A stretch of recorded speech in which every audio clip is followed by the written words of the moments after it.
Acerca de David, un hombre conforme al corazón de Dios. Lo dejamos en pausa por la celebración de las hermanas. Ya solo nos queda la celebración del Día del Padre, ¿verdad? Yo sé que las hermanas están preocupadas y emocionadas y pensando qué regalo le vamos a dar a los padres. Yo supongo que va a ser una sorpresa, ¿verdad? Como la de todos los años. Nos vamos a llevar la sorpresa. Una gran sorpresa. Por eso nos queremos adelantar y queremos autocelebrarnos el Día del Padre. Entonces, hermanos, busquen por favor primer libro de Samuel, capítulo 22, versículo 1 al 5. Primero libro de Samuel, capítulo 22, del 1 al 5.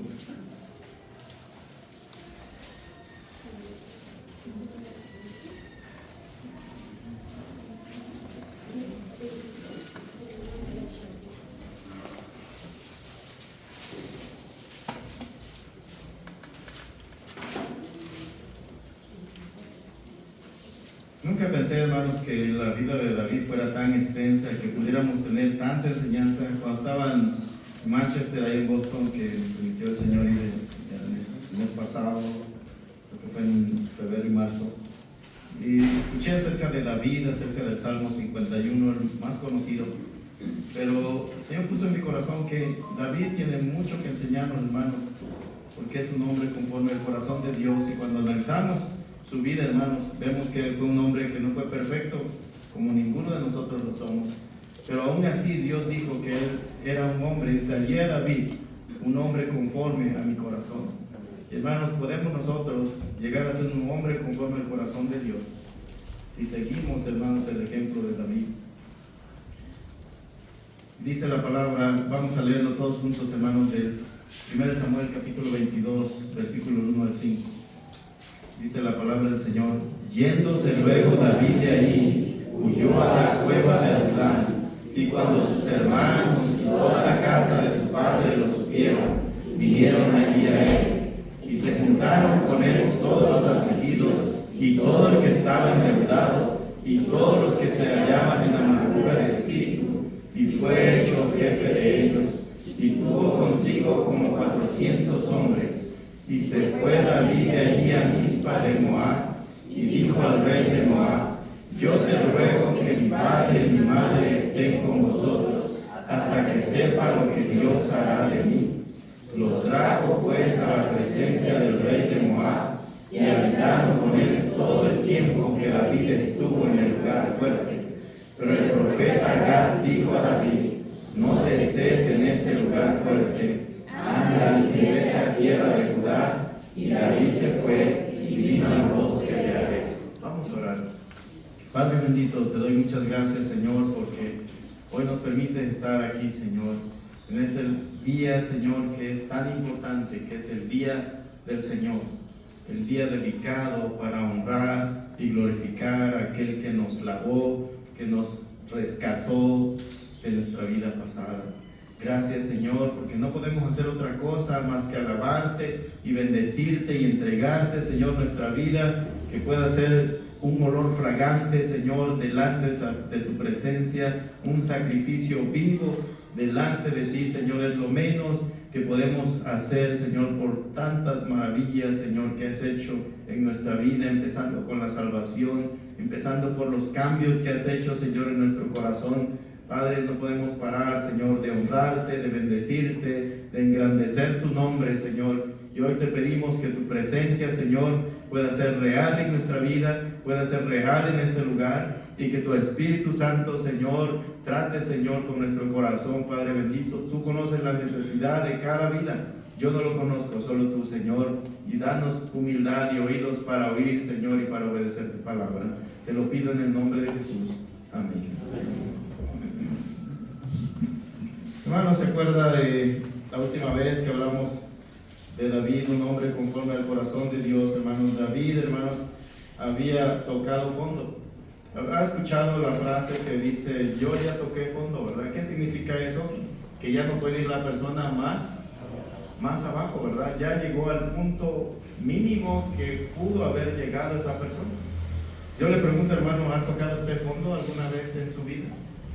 De decir,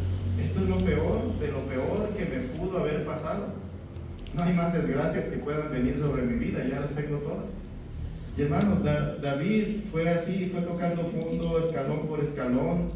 Primero, ¿verdad? Las multitudes decían, Saúl mató a sus miles y David a sus 10,000, era victoriado, ¿verdad? Por las mujeres que danzaban, tenía una posición delante del rey, ¿verdad? Era de los principales capitanes, dice que donde salía Dios le daba la victoria.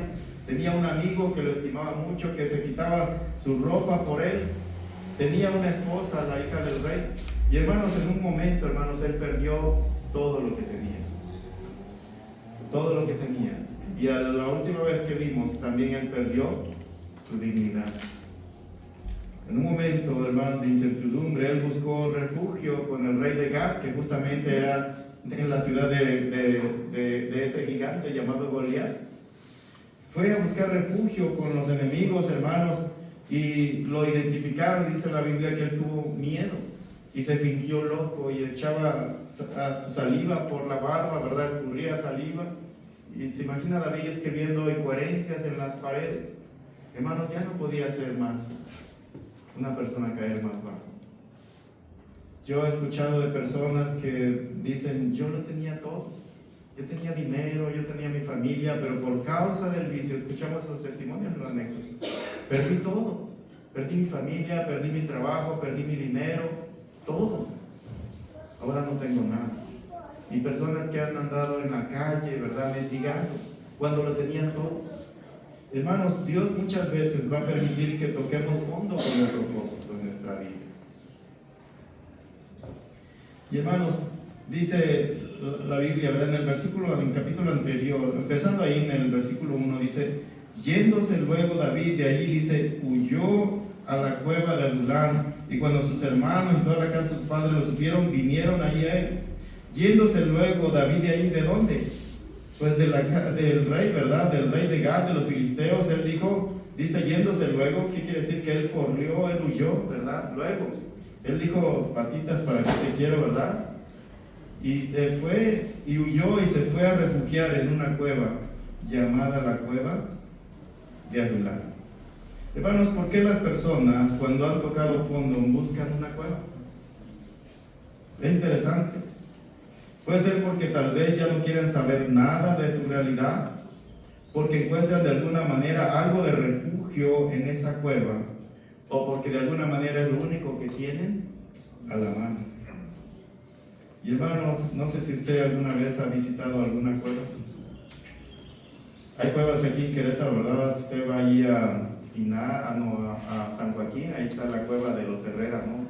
Usted ha ido a alguna cueva, en Chiapas está la cueva ahí en San Cristóbal, ¿cómo se llama? Las grutas. Las grutas de los... ¿de qué se llama? Rancho Nuevo.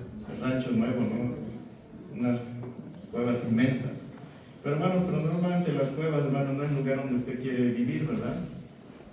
Usted no es su sueño decir, yo quisiera vivir en una cueva cuando sea grande.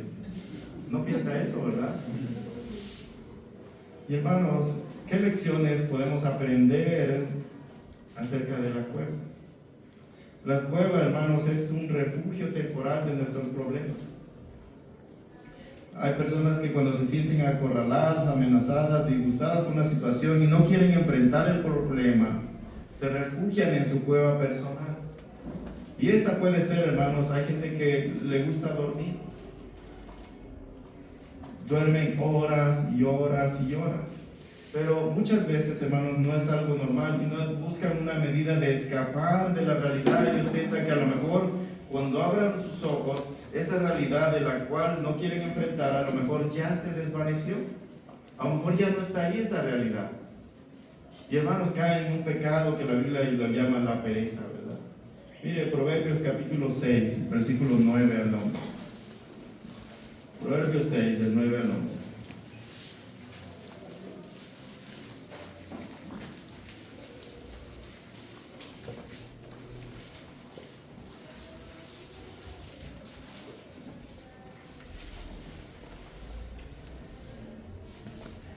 Mire, dice la palabra, dice, perezoso, ¿hasta cuándo has de dormir?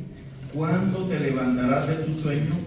Un poco de sueño, un poco de dormitar y cruzar por un poco las manos para el reposo. Y después dice, así vendrá tu necesidad como caminante y tu pobreza, dice, como hombre armado. Muchas personas quieren escapar de la realidad durmiendo mucho. Hermanos, dicen los que saben que ese es un síntoma de estrés, ¿verdad? O de depresión, cuando duermes demasiado tiempo. De alguna manera, hermanos, quieres estar ausente de la realidad que pasa en tu vida, pero la realidad está allí. Y dice aquí que tarde o temprano esta realidad llegará a tu vida. Dice, así vendrá tu necesidad como caminante, o sea, como hombre armado. Hermanos, el problema están ahí. Por más que nosotros queramos olvidarnos de los problemas, hermanos, van a estar ahí. Y aunque nosotros durmamos y pensamos que se van a desaparecer, no van a desaparecer. Otro refugio, hermanos, que buscan muchas veces, principalmente los jóvenes, es el refugio de la tecnología. Hay un libro, hermanos, que se lo voy a pasar ahí por el chat, si alguien lo quiere también de manera personal. El libro se llama Deja tu celular y abre tu cerebro, o enciende tu cerebro. Apaga tu celular y enciende tu cerebro, así se llama. Apaga tu celular y enciende tu cerebro, así se llama el libro. Estuve leyendo y es muy interesante todo lo que dice y cómo la tecnología, hermanos, nos está enredando y atrapando. La tecnología no es mala. Todos usamos tecnología en el trabajo, ¿no? Tenemos que hacer videollamadas con otras personas que están en otros países. Yo todos los días tenemos conferencias con personas de Estados Unidos o de Alemania o de Polonia y otros lugares. Es de mucha ayuda la tecnología. Pero hermanos, la tecnología puede volverse o un amo o un esclavo, depende de uno. Y hermanos, mucha gente busca refugio en la tecnología, busca esos mundos alternativos, esos mundos virtuales donde todo es maravilloso, donde tú puedes controlar todo lo que pasa ahí. Y es una manera, hermanos, de que pasamos a veces horas y horas encerrados en nuestro cuarto, hermanos, tratando de escapar, hermanos, de nuestra realidad. Y uno de los propósitos, hermanos, de la creación de las plataformas digitales justamente era lo contrario, ¿verdad? Que las personas pudieran tener más interacción unas con otras, ¿no? El Facebook viene de una teoría que dice que tú puedes contactar a muchas personas a través de una, a través de otra, puedes llegar a muchas personas. La teoría de redes creo que le llaman. Y entonces, hermanos, la idea detrás de eso era que usted puede contactar a un familiar que nunca ha visto o que ya no supo nada de él, y a través del Facebook usted pueda buscar a esas personas de alguna manera y tener interacción con ellos. Pero ahora, hermanos, ha resultado todo lo contrario, ¿verdad? Ahora ya no hay esa socialización.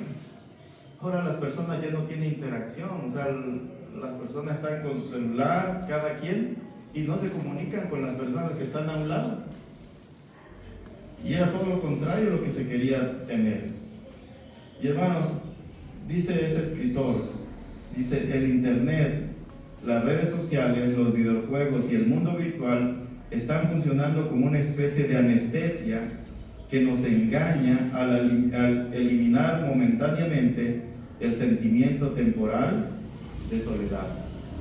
Dice este autor que el internet, todo eso es una anestesia que te ayuda a olvidar por un momento, ¿verdad? Que estás pasando por situaciones difíciles, que estás solo, y a través de las redes sociales puedes encontrar gente de otros lugares, pero al final es algo que está en la red, es algo que está ahí que no es físico. Pero a veces nos aislamos de las personas que tenemos a nuestro lado, ¿verdad? Y parece que nos sumergimos en ese mundo buscando algo, hermanos, que no encontramos. Ese vacío, esa soledad que muchas veces hay en nuestro corazón. Hermanos, ahora hay otra realidad que se llama metaverso. No sé si han escuchado el metaverso. Hermanos, el metaverso es algo más profundo. El metaverso es una realidad alternativa. Que usted puede crear un avatar que se parezca a usted, ¿verdad? Y esa persona, que es usted, puede hacer lo que usted hace ahí en ese mundo virtual. Pueda jugar, pueda comprar, pueda vender, pueda adquirir bienes en ese mundo virtual. Y eso, hermanos, es un mundo inmenso, grande. Y la gente, hermanos, busca refugio en ese lugar. No es malo, yo estoy diciendo, hermano, tire tus celulares. No No es malo el problema, hermanos. Dice el apóstol Pablo, bueno, no es malo, pero dice, yo no me dejaré dominar de ninguna de ellas. ¿Verdad? El problema es cuando esas cosas nos dominan y buscamos refugio en esas cosas, queriendo escapar, hermanos, de nuestra realidad. Se vuelve nuestra cueva tecnológica. Otra cueva, hermanos, son las adicciones. Es lo más común. Las personas buscan refugio temporal en el alcohol, en las drogas, hermanos. Inclusive en Estados Unidos se venden antidepresivos que pueden encontrar en cualquier farmacia, y la persona usa todas esas cosas para perderse y salirse, hermanos, de la realidad, adormecer a las personas. Hermanos, no importa cuál sea el tipo de cueva, hermanos, en los cuales nos estamos refugiando en este tiempo, pero hermanos, estar en una cueva no es bueno. ¿Qué hay en una cueva? La cueva es un lugar de soledad. La cueva es un lugar de soledad. Si usted ha explorado una cueva, hermano, solo se dará cuenta que es un lugar húmedo, es un lugar donde hay tal vez gusanos, murciélagos, pero no hay otras cosas ahí adentro, ¿verdad?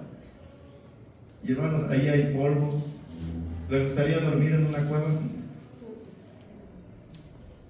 En medio de ese olor, humedad. Y hermanos, ¿sabe? David estaba ahí, hermanos, en esa cueva porque se sentía solo. Se sentía solo. No había nadie más, hermanos, que le pudiera ayudar. La cueva es un lugar de soledad, hermanos. Muchas veces nosotros estamos en esa cueva, en ese lugar de soledad, donde pensamos que nadie nos entiende, donde pensamos que nadie está con nosotros. David escribió 3 salmos, hermanos, cuando estuvo en esa cueva. Uno de ellos es el Salmo 142. Acompáñenme al Salmo 142. Y ahí vamos a entender cómo se sentía David, hermanos, en ese momento. Salmo 142.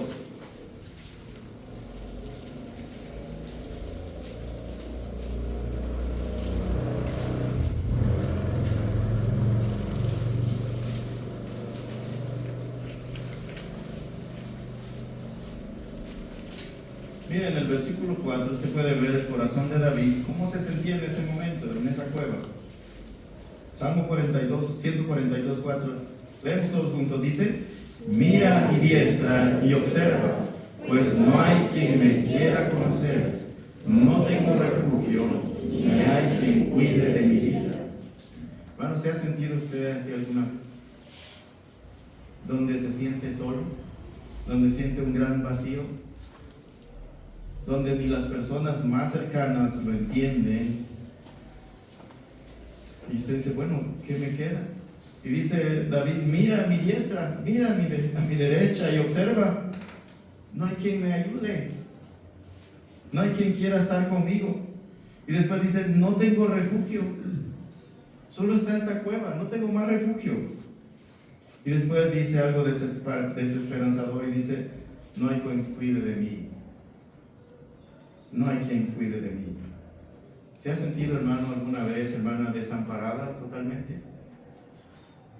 Donde usted ve que nadie está para ayudarle, para cuidar de usted. Desamparados. Muchos hombres, hermanos, se sintieron así en la Biblia, solos. Uno de ellos fue Elías. Busque por favor Primera de Reyes, capítulo 19, versículos 9 al 10.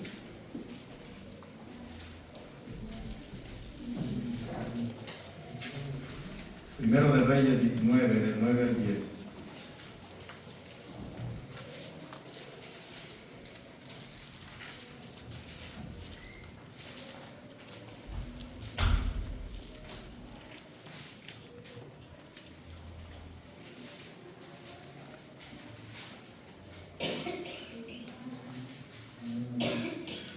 Mire, dice Elías, dice la palabra, y ahí se metió en una cueva donde pasó la noche.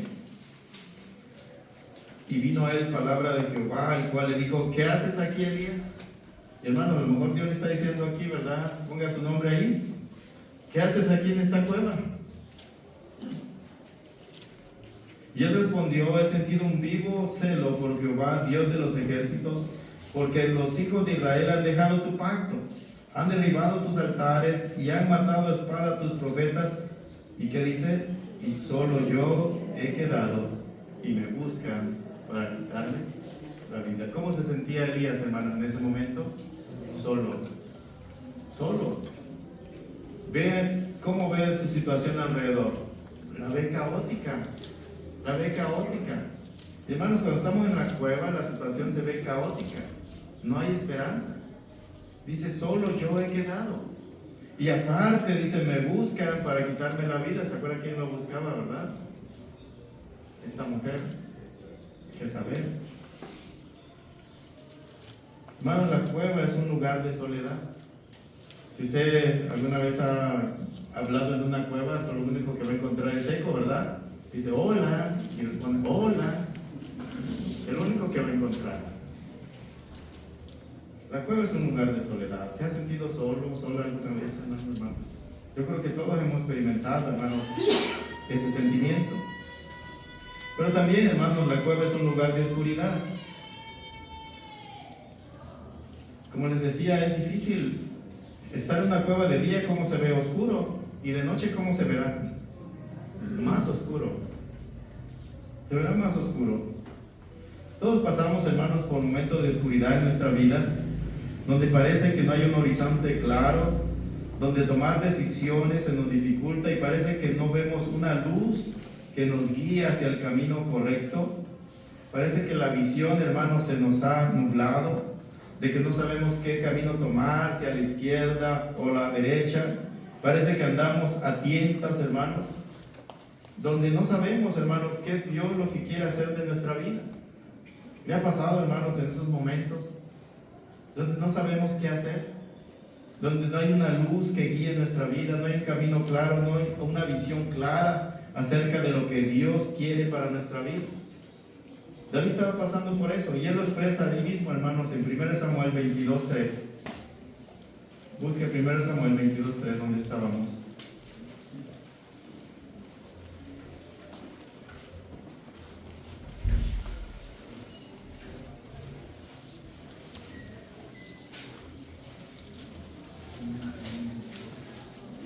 Primero Samuel 22:3. Y dice, se fue David de ahí a Mizpa de Moab y dijo al rey de Moab, yo te ruego que mi padre y mi madre estén con vosotros. Y mire lo que dice, hasta que sepa lo que Dios hará de mí. Hermanos, David estaba pasando por un momento de oscuridad. Él no sabía los planes de Dios para su vida. ¿Ha pasado usted por esos momentos donde no sabe lo que Dios quiere de su vida? Yo no sé lo que Dios quiere de mi vida. Y dice, cuida de mis padres hasta que sepa qué es lo que Dios quiere hacer conmigo. A veces pasamos ese momento, hermanos, de que nos falta visión, nos falta una claridad acerca de cómo podemos tomar esas decisiones. Y hermanos, pero también, hermanos, la cueva es un lugar donde Dios moldea nuestros corazones. Muchas veces, hermanos, el alfarero va a tener que deshacer esa vasija y hacerla polvo. Dios estaba haciendo polvo, hermanos, en la vida de David. Porque David, después, usted pensaría, después de vencer al gigante, David va directo a ser rey, ¿verdad? Pero no. Dios tenía muchas cosas que enseñar a David para moldear un corazón conforme al de él. Y Dios va a hacer polvo, hermanos, nuestros corazones, hermanos, aquellas cosas en las que nosotros pensamos que están bien. Aquellas cosas que nos han enseñado desde siempre, hermanos, esos moldes que traemos acerca de cómo deben de ser las cosas, esos prejuicios, ese orgullo y esas imperfecciones en nuestros corazones, hermanos, tenemos que permitir al alfarero, hermanos, trabajar en nosotros. Y hermanos, quebrantarse no es algo que nos gusta. El quebrantamiento no es algo que nos gusta a ninguno de nosotros. Pero David más adelante en un salmo dice, bueno es haber sido quebrantado para comprender, para entender tus mandamientos. Hermanos, es necesario el quebrantamiento a nuestra vida. Es necesario, hermanos, pasar por la cueva. Es necesario. Porque Dios ahí, hermanos, es donde Él va a moldear, hermanos, nuestros corazones. Otro salmo, hermanos, que David compuso mientras estaba en esa cueva es el Salmo 57. Busque por favor el Salmo 57.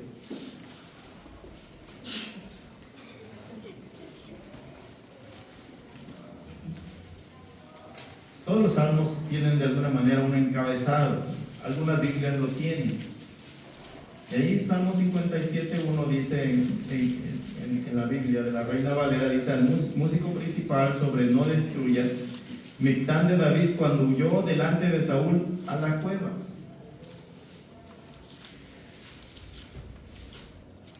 Mira lo que dice David: ten misericordia de mí, oh Dios, ten misericordia de mí, porque en ti ha confiado mi alma, y en la sombra de tus alas me ampararé hasta que pasen, ¿qué? Los quebrantos. Hermanos, cuando estamos en la cueva, cuando estamos en lo más bajo, el único lugar al que podemos mirar es hacia arriba, es hacia Dios. Hermanos, la Biblia dice que no vamos a pasar por quebrantos, no lo promete. No promete que no vamos a pasar por quebrantos. Sí vamos a pasar, pero hermanos, la diferencia es dónde está usted refugiado. David dice: porque en ti ha confiado mi alma. Y hermanos, ¿en qué está confiando su alma en este momento de quebrantamiento, en este momento, hermanos, de persecución? Y después dice: y en la sombra de tus alas me ampararé, ¿verdad? Como esos pollitos que se refugian cuando ven el gavilán, salen corriendo y se refugian debajo de su mamá, de sus alas. Hermanos, ¿en qué se refugia usted cuando llega el quebranto a su vida? Dice: en la sombra de tus alas me ampararé hasta que pasen los quebrantos. O sea, los quebrantos van a llegar. El asunto es cómo usted los va a pasar, hermano. ¿Los va a pasar usted solo o los va a pasar bajo el refugio del Altísimo, como dice la palabra? Esa es la diferencia. Y dice en el 52: clamaré al Dios Altísimo, al Dios que me favorece. Clamaré al Dios Altísimo, dice, al Dios que me favorece. Él enviará desde los cielos y me salvará de la infamia del que me acosa. Y después viene una palabra que no sé si la tengo en su Biblia, dice Selah. La palabra Selah significa una palabra hebrea que significa pausa o meditación, que lo que va a decir es algo importante que hay que meditar, y es lo que dice a continuación. Dice: Dios enviará su misericordia y su verdad. Dios enviará su misericordia y su verdad. Hermanos, cuando estemos en la cueva, en el quebranto, tenemos que refugiarnos en nuestro Dios. Hermanos, la única ayuda que usted va a recibir no va a ser de los hombres, va a ser ¿de dónde? De Dios. David lo entendió, porque David buscó ayuda en muchos lados, inclusive con los enemigos, y no encontró ayuda. Él entendió que en el único en que podía poner su confianza era en Dios. Y dice: clamaré al Dios Altísimo, al Dios que me favorece. Y dice: Él enviará desde los cielos y me salvará. David en el Salmo 121 dice: mi socorro viene de Jehová, de los ejércitos, que hizo los cielos y la tierra. Hermanos, ¿de dónde viene su socorro? Viene de su capacidad, de su inteligencia, de sus estudios, viene de su economía. ¿De dónde viene su socorro?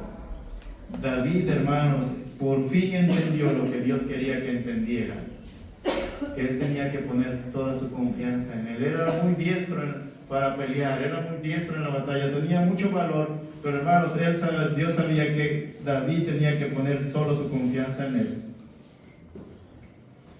Y hermanos, y dice David en el 3: Él enviará desde los cielos y me salvará de la infamia del que me acosa.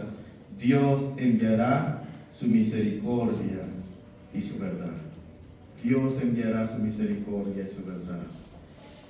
Hermanos, lo único que necesitamos de Dios para nuestra vida, para salir de la situación en que estamos, es la misericordia de Dios. Es lo único que usted necesita. No necesita otra cosa más. Dice la palabra del Señor: su misericordia y su verdad me seguirán todos los días de mi vida. En la casa de Jehová, dice, moraré por largos días. Hermanos, hay un poderoso enemigo que quiere destruir nuestra alma, pero hay uno más poderoso, que es nuestro Dios, y Él nos salvará desde los cielos, hermanos. Otro salmo, hermanos, que escribió David en esos momentos es el Salmo 34. Yo no lo sabía. El Salmo 34, hermanos, es de mis favoritos. Salmo 34.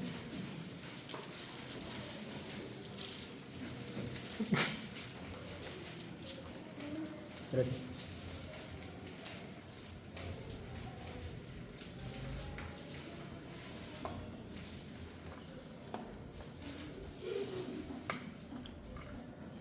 Si usted ve en el encabezado de este salmo, aquí en mi Biblia dice Salmo de David cuando mudó su semblante delante de Abimelech y él lo echó y se fue.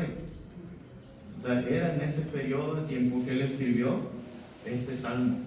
Qué interesante que de los salmos más hermosos, hermanos, que David escribió, lo escribió en esos tiempos de persecución. Y hermano, dice la palabra ahí en el Salmo 34, en el versículo 6, dice, este pobre, dice, clamó y le oyó Jehová y le libró de todas sus angustias. Y después dice, el ángel de Jehová acampa alrededor de los que le temen y los defiende. Gustad y ved que es bueno Jehová. Dichoso el hombre, dice, que confía en él. Temed a Jehová vosotros sus santos, pues nada falta a los que le temen. Los leoncillos necesitan y tienen hambre, pero los que buscan a Jehová, dice, no tendrán falta de ningún bien. Mis versículos favoritos, hermanos.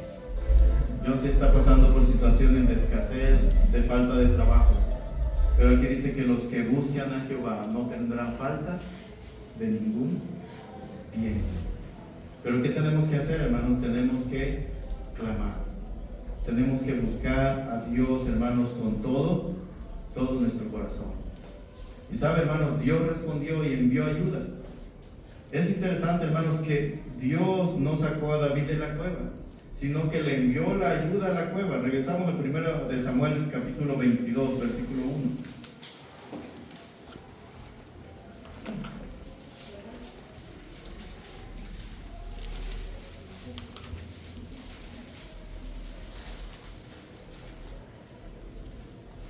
Primero libro de Samuel 22:1. Dice, yéndose luego David de allí, huyó a la cueva de Adulam. Y en la segunda parte dice, y cuando sus hermanos y toda la casa de su padre lo supieron, vinieron allí a él. Es interesante que Dios no sacó a David de la cueva, le envió la ayuda, lo que él necesitaba en ese momento, a la cueva. Y nosotros esperaríamos que Dios nos saque de la cueva, cualquiera que se llame su situación que está pasando, pero Dios no lo va a hacer muchas veces. Dios te va a enseñar ahí una lección. Y hermanos, se imagina que llega la familia de David y sus hermanos, su papá y su mamá, a la cueva, donde está David ahí triste, tal vez sentado en una piedrita ahí en el fondo, ¿verdad?, de esa cueva. Qué sorpresa se debe haber llevado. Y hermanos, ¿sabe que cuando uno está en esos momentos lo que menos quiere es tener contacto con personas? ¿Verdad? Quiere uno estar solo, apartado, ¿verdad?, con su problema ahí, lamiéndose las heridas. Pero no es bueno. Dios lo sabía y Dios le envió a su familia para consolarlo. Hermanos, qué bendición, hermanos, es cuando Dios envía a esas personas que nos traen palabras de ánimo, palabras de consuelo en ese momento apropiado, hermanos, que nuestra vida lo necesita. Puede ser nuestra familia, puede ser amigos, puede ser hermanos de la iglesia que te dice, ánimo, hermano, yo también pasé por eso, pero el Señor me sacó y también te va a sacar a ti también. Hermano, Dios va a enviar ayuda a la cueva. Dios no te va a sacar de ese problema. Dios te va a enviar ayuda a ese problema para que puedas lidiar con ese problema.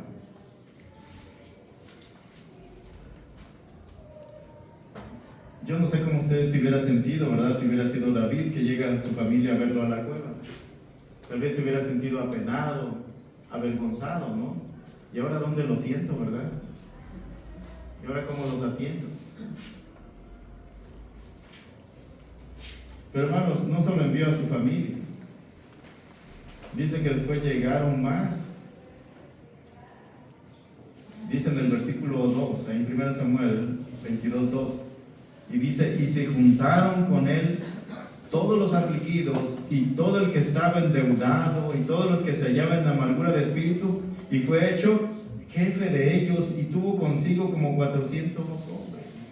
O sea, la cueva de por sí estaba ya difícil vivir una persona. Ahora estaba su familia, pero de repente aparecieron por las montañas, por este lado, iban llegando de uno por uno, y la cueva se llenó a tal manera que habían ¿cuántos? 400. ¿Ha tenido usted muchos invitados en su casa? Dice, ¿y ahora dónde lo siento, verdad? Ahora en una cueva. ¿Se fija cómo Dios no nos va a sacar de la cueva? Dios quiere enseñarte lecciones, hermano, hermana, ahí en la cueva. Dios va a enviar su ayuda allá en la cueva. Y hermanos, aquí estamos viendo que esa cueva tenía un propósito. Esa cueva tenía un propósito. Yo no sé qué hubiera pensado si fuera David. Señor, si de por sí estaba yo aquí mal y ahora traes más gente igual que yo o peor que yo. Porque hermanos, los que después que llegaron, pues no eran precisamente de mucha ayuda, ¿verdad? Dice que llegaron los endeudados, los que no habían pagado el SAT, por cierto, ya hicieron su declaración. Los que le debían a Cope, la Electra, que no podían pagar, ahí andaban huyendo. ¿Quién más dice que estaban ahí? Y en primer lugar dice todos los afligidos. Hermano, ya David ya estaba afligido, ¿para qué quería más? Ahí estaban todos los afligidos de espíritu, los preocupones. ¿Usted está afligido? ¿Te gusta preocuparse por todo y con todo y por todos? Ahí estaban. Pero ahí estaban también, dice, los amargados, los de amargura de espíritu. Ahí estaban los amargados.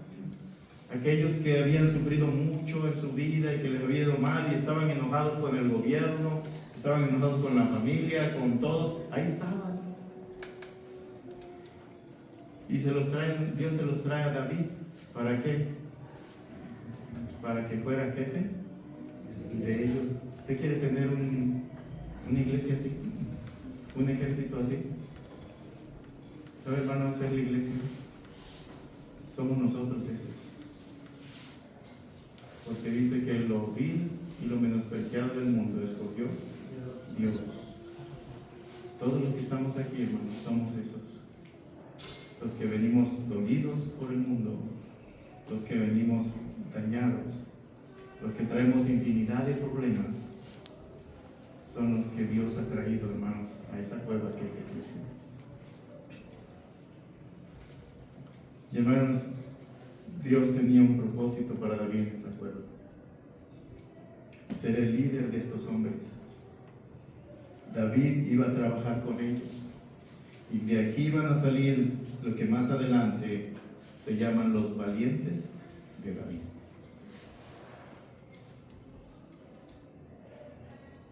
Hermanos, de esta iglesia van a salir los valientes, esos que están en este momento quebrantados, afligidos, con muchos problemas, pero Dios va a hacer grandes cosas, hermanos, en su corazón. Dios tiene un propósito, hermanos, en la cueva. Este es el inicio, hermanos, de una vida grande de David. Después fueron 400 y después fueron 600.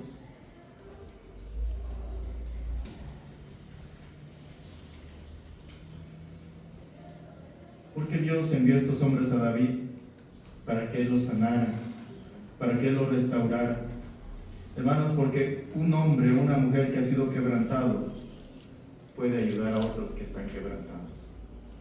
Si usted no ha sido quebrantado, usted no puede ayudar a otros. Usted no puede entender a otros por lo que están pasando. Solo cuando usted ha pasado por el quebranto, entonces usted es capaz, hermanos, de sanar a otros, de ayudar a otros. Mire lo que dice la palabra en 2 de Corintios capítulo 13 y 14.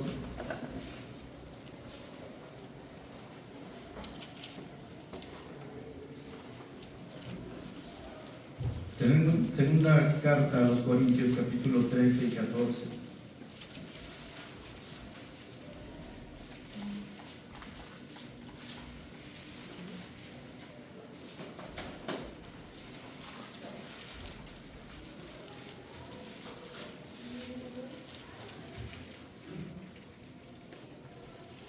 Y dice el apóstol Pablo, leemos todos juntos, dice: bendito sea el Dios y Padre de nuestro Señor Jesucristo, Padre de misericordias y Dios de toda consolación. ¿Quién es el que puede traer el consuelo a usted, hermano? Dios. ¿Estamos bien en 2 Corintios capítulo 1 versículo 3? ¿O le dio también? para ver si estaban despiertos. 2 Corintios capítulo 1, versículo 3. ¿Ya lo tienen? Con razón no leyeron, no saben leer. 2 Corintios capítulo 1, versículo 3 dice: bendito sea el Dios y Padre de nuestro Señor Jesucristo, Padre de misericordias y Dios de toda consolación, el cual nos consuela en todas nuestras tribulaciones, para que podamos también nosotros consolar a los que están en cualquier tribulación, por medio de la consolación con que nosotros somos consolados por Dios. Hermanos, ¿entendemos el propósito de Dios en David? ¿Por qué Dios lo llevó a ese punto de quebrantarlo, a esa cueva sucia? Para quebrantar su corazón y hacer un corazón conforme al de Dios. Hermanos, solo un corazón quebrantado puede traer sanidad y ayuda a otro corazón quebrantado. Dice la palabra: bendito sea el Dios y Padre de nuestro Señor Jesucristo, Padre de misericordia, dice, y Dios de toda consolación. Y hermanos, Él es el que nos consuela, dice, en todas nuestras tribulaciones, y con un propósito. En la palabra ¿para qué? Podemos encontrar el propósito. Está siendo atribulado usted en este tiempo, está siendo quebrantado, Dios tiene un propósito. Y dice, para que podamos también nosotros consolar a los que están en cualquier tribulación. Ahora David podía entender a esos hombres. Ahí en el palacio, hermanos, cuando estaba allá tocando el arpa, ahí todo dando un aire acondicionado, él no podía entender a los atribulados, a los endeudados, a los amargados, no los podía entender. Ahora que él pasó por esas situaciones de amargura, de rechazo, de tribulación, ahora sí podía entenderlos y podía aconsejarlos. Y hermanos, Dios nos va a permitir pasar por momentos de tribulación, de quebranto, y vamos a recibir consuelo por parte de Él para que nosotros podamos ser de consuelo a otros. Ese es el propósito. Y Dios estaba cumpliendo su propósito, hermanos, en la vida de David. Porque a veces decimos, ¿para qué Dios me permite pasar por esto? No entiendo. Aquí está, para que nosotros podamos a consolar a otros que están en cualquier tribulación. Y podemos decir, hermano, yo también pasé por eso. Yo también sé lo que es perder a alguien, un ser querido. Yo sé lo que es. Yo sé lo que es perder tu trabajo. Yo sé que es perder un esposo, una esposa. Yo sé lo que es. Y usted pueda consolar a otros que han pasado por esas situaciones que Dios le ha permitido pasar. Dios tiene propósito en todo lo que hace. Dios no hace nada al azar. Él tiene propósito. Y hermanos, ¿sabe que David lo entendió? Pero también, hermanos, entendió otra cosa, y es algo que tenemos que aprender. Muchas veces esperamos salir de la cueva para empezar a hacer la obra de Dios. Decimos, que yo resuelva este problema, entonces yo voy a empezar a servir. Hasta que yo cambie, entonces yo voy a empezar a hacer esto o lo otro. Hermanos, el tiempo de servir es en la cueva. Tú tienes que cambiar tu manera de ver, hermanos, las cosas.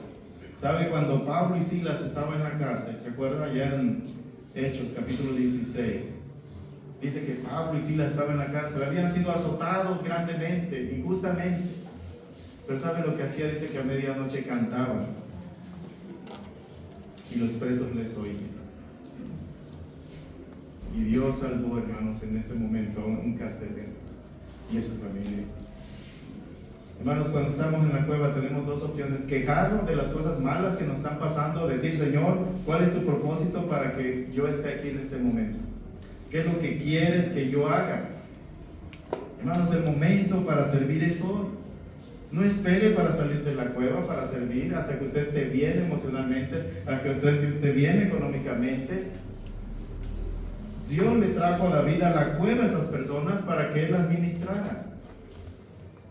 El momento para servir, hermanos, al Señor es hoy. Nunca va a haber el momento perfecto. Hasta que usted vea todo perfecto, hasta que su vida esté perfecta, entonces va a servir a Dios. Hermanos, Dios usa lo imperfecto para glorificarse. Dios usa esos vasos, hermanos, que son de barro, para que la honra y la gloria, dice, sea solo para Él. Y hermanos, ¿qué lecciones aprendemos en la cueva?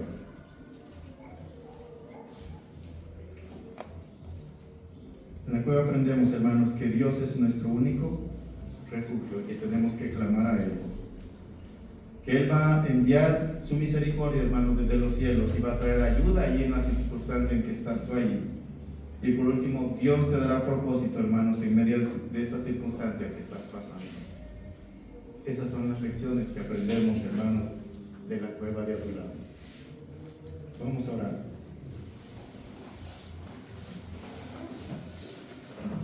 Padre Celestial, tú eres el único que sabe y entiende, Señor, nuestra condición. Tú sabes si hay soledad en nuestro corazón. Tú sabes si hay oscuridad en nuestro corazón, en el sentido de que no sabemos qué va a ser de nuestra vida, Señor. A veces nos refugiamos, Señor, en cosas donde no hay ayuda. Nos refugiamos en esas cuevas, Señor, porque queremos estar solos, lamentándonos, Señor, con nuestra situación, con nuestras circunstancias. Pero, Señor, tú quieres que volteemos a ver a los cielos, a ese socorro que viene de allá, Señor, a esa ayuda que solo tú puedes mandar. Señor, envía tu ayuda, Señor, a nuestra circunstancia en este momento, Padre. No hay fuerza en nosotros, Señor, pero en ti sí hay. Señor, cumple tus propósitos en nuestra vida, Señor. Tú estás quebrantando nuestro corazón, Señor, para hacer un corazón conforme al tuyo, Señor. Padre, muchas gracias, Señor. Gracias, Señor, por los quebrantos que llegan en nuestra vida, pero sabemos que estamos refugiados bajo tus alas, al abrigo del Altísimo, Señor. Y vamos a pasar por ese quebranto y vamos a vencer, porque tú estás con nosotros, Señor. Hermano, hermana, no sé si usted está pasando por esa situación y hoy le dice al Señor: Señor, ahora encuentro propósito en lo que tú estás haciendo en mi vida, Señor. Te pido que me des la fe, Señor, que me des la confianza en ti, Señor. Y Padre, que me muestres tu propósito, Señor, en esta situación. Si quieres que sea de testimonio a otros, Señor, sanar otros corazones, Señor, que han sido lastimados igual que el mío. Dame las palabras, dame el poder de tu Espíritu Santo para hacerlo, Señor. Habrá alguien que le diga así al Señor: yo solo quiero orar por usted y entregarlo en las manos del Señor. Gracias, hermana. Gracias, hermano, aquí al frente. Gracias, hermano, ahí atrás. Gracias, hermano, aquí al frente. Gracias, hermanos. Padre mío, entregamos estos corazones, Señor, porque dice tu palabra que al corazón contrito y humillado no desprecias tú, Dios. Esos son los corazones que tú quieres usar, no los corazones duros, sino los corazones quebrantados, que se pueden doler con la necesidad de otros y puedan consolar por medio de la palabra, con esa consolación que hemos recibido de parte de nuestro Dios. Padre, entrego estas almas, estas vidas en tus manos, Señor, para que sean usadas poderosamente por ti, Padre. Te lo pido en el nombre de Jesús nuestro Señor. Amén.